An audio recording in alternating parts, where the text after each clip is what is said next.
बिहार के वरिष्ठ नेता वर्तमान राष्ट्रीय कार्यकारी अध्यक्ष नितिन नवीन 19 जनवरी को राष्ट्रीय अध्यक्ष पद के लिए नामांकन दाखिल करेंगे और 20 जनवरी को निर्विरोध रूप से पार्टी के पूर्णकालीन राष्ट्रीय अध्यक्ष चुने जाने की संभावना है। यह चुनाव महज औपचारिकता माना जा रहा है क्योंकि उनके खिलाफ कोई अन्य उम्मीदवार मैदान में नहीं उतरने वाला है। बताया जा रहा है कि प्रधानमंत्री नरेंद्र मोदी, गृह मंत्री अमित शाह, रक्षा मंत्री राजनाथ सिंह और जेपी नड्डा जैसे दिग्गज नेता उनके प्रस्तावक होंगे। सभी बीजेपी शासित राज्यों के मुख्यमंत्री, उप मुख्यमंत्री, प्रदेश अध्यक्ष और राष्ट्रीय पदाधिकारी इस मौके पर दिल्ली में मौजूद रहेंगे।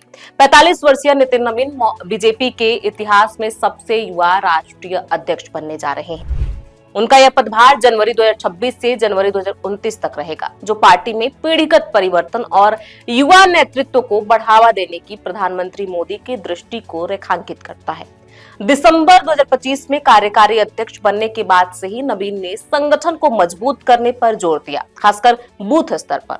अब पूर्ण अध्यक्ष बनने के बाद उनके सामने कई बड़ी चुनौतियां होंगी, जो पार्टी की रणनीति, चुनावी प्रदर्शन और भविष्य को प्रभावित करेंगी। नितिन नवीन का कार्यकाल 3 वर्ष का होगा, लेकिन चुनौतियां तुरंत शुरू हो जाएंगी। राज्य चुनाव के बाद उनका असली परीक्षण 2029 लोकसभा चुनाव की तैयारी होगी, पर असली चुनौतियां तो ये होंगी जो उनके कार्य कौशल की असली परीक्षा लेंगी।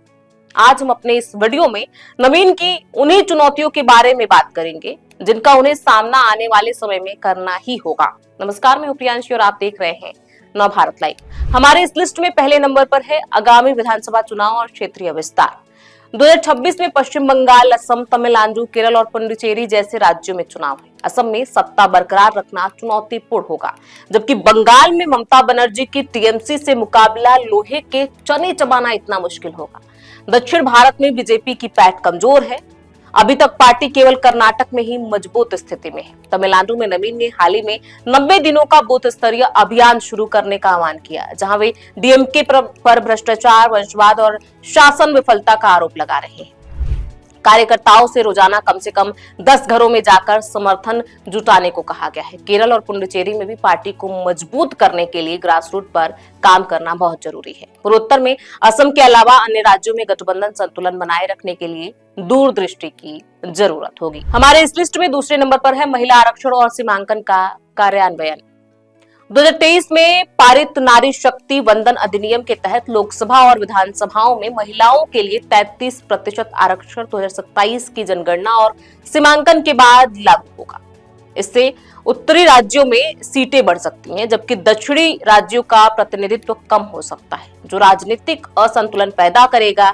इसके अलावा एक समस्या और आएगी, टिकट बंटवारे। बहुत से लोग खुद के लिए टिकट चाहेंगे, दूसरे पार्टी के नेताओं के घरवाली को भी टिकट देना होगा, जो नैतिक दृष्टि से सही नहीं होगा, क्योंकि इससे सरकार का मकसद ही पूरा नहीं होगा। महिला सशक्तिकरण के लिए महिलाओं को आरक्षण दिया जा रहा है। अगर उसका नेताओं की पत्नियों को फायदा मिलेगा तो उस पे पार्टी की भद पिटेगी। नवीन को पार्टी को इस नए परिदृश्य के लिए तैयार करना होगा। महिला उम्मीदवारों की तैयारी, टिकट वितरण और संगठन में महिलाओं की भागीदारी बढ़ानी होगी। जाहिर है कि यह बहुत दुरूह कार्य होगा। हमारे इस लिस्ट में तीसरे नंबर पर है एक राष्ट्र एक चुनाव, यानी वन नेशन वन इलेक्शन।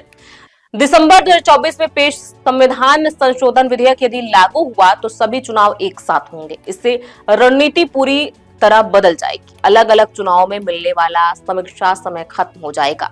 2029 तक इसके प्रभाव की तैयारी जरूरी है। नवीन को इस बड़े बदलाव के लिए तैयार रहना होगा। एक साथ चुनाव के लिए संसाधन प्रबंधन, अभियान और गठबंधन की रणनीति सब कुछ बदलना होगा।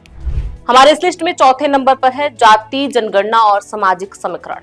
2027 की जनगणना में जाति गणना शामिल होगी, जो नए सामाजिक राजनीतिक समीकरण पैदा करेगी। इससे ओबीसी, एससी, एसटी और अन्य वर्गों की राजनीति प्रभावित होगी। बीजेपी ब्राह्मण बनिया पार्टी से पिछड़ों और दलितों की पार्टी की ओर मूव कर रही है। जाति जनगणना के बाद पार्टी टिकट और पदों के वितरण में अगड़ों की भूमिका और कमजोर हो सकती है। जाहिर है बीजेपी अध्यक्ष के लिए यह अपने पुराने कोर वोटर बैंक के आधार बचाए रखने की मुश्किल भी आएगी। बीजेपी को अपनी रणनीति अनुकूलित करनी होगी। बिहार जैसे राज्यों में जहां जाति राजनीति मजबूत है, नवीन का अनुभव यहां मददगार साबित हो सकता है। हमारे इस लिस्ट में 5वें नंबर पर है 1 लाख गैर राजनीतिक परिवारों से युवाओं को संगठन में लाना। नवीन का मुख्य फोकस युवा नेताओं की फसल तैयार करना होगा। प्रधानमंत्री नरेंद्र मोदी लगातार कह रहे हैं कि 1 लाख ऐसे युवाओं को राजनीति में लाना है जो न राजनीतिक परिवार से हों और न वे वर्तमान में राजनीति कर रहे हैं। जाहिर है कि पार्टी में बड़े बदलाव की कार्य योजना तैयार करनी होगी। राष्ट्रीय महासचिव विभिन्न मोर्चों पर प्रदेश इकाइयों में युवा चेहरों को जगह देना होगा। साथ ही आरएसएस के साथ समन्वय मजबूत रखना, सहयोगियों एनडीए के साथ संबंध संतुलित करना और पूर्वी भारत, बिहार, झारखंड, ओडिशा में पैठ बढ़ाना जरूरी होगा। हमारे इस लिस्ट में 6वें नंबर पर है भू राजनीतिक और वैश्विक चुनौतियां। ग्लोबल लेवल पर भारत पर लगातार दबाव बढ़ रहा है। अमेरिका का टैरिफ और चीन की चौतरफा चुनौतियों से जनता परेशान हो सकती है। अमेरिकन टैरिफ के कई गुना बढ़ने से व्यापार प्रभावित होगा। चीन लगातार भारतीय क्षेत्रों पर अतिक्रमण बढ़ा रहा है। चीन से व्यापार भी उसके पक्ष में बुरी तरह झुकता जा रहा है। जाहिर है कि इन सब बातों के लिए लोग पार्टी को दोषी ठहराएंगे, क्योंकि देश में तो सरकार बीजेपी की ही है। सत्ताधारी पार्टी के रूप में बीजेपी को इसका असर भारत की अर्थव्यवस्था और विदेश नीति पर पड़ने से निपटना होगा। नवीन को पार्टी को इन मुद्दों पर संदेश देने और जनता को आश्वस्त करने की जिम्मेदारी संभालनी होगी। हमारी लिस्ट में आखिरी और 7वें नंबर पर है पार्टी की अंदरूनी राजनीति से जूझना। नितिन नवीन नॉन कंट्रोवर्शियल और एग्जीक्यूशन फोकस नेता माने जाते हैं, जो फ्रैक्शनल पॉलिटिक्स से दूर रहते हैं। छत्तीसगढ़ से प्रभारी रहते हुए उन्होंने फ्रैक्शनलिज्म को दबाया और संगठन मजबूत किया था, लेकिन राष्ट्रीय स्तर पर यह आसान नहीं होगा। पार्टी में शिवराज सिंह चौहान, धर्मेंद्र प्रधान, मनोहर लाल खट्टर जैसे बड़े नाम अध्यक्ष पद की दावेदारी में थे, लेकिन नवीन की पसंद ने कई को निराश किया होगा। ऐसे में वरिष्ठ नेताओं के बीच असंतोष उभर सकता है, खासकर जब नवीन कई से जूनियर है।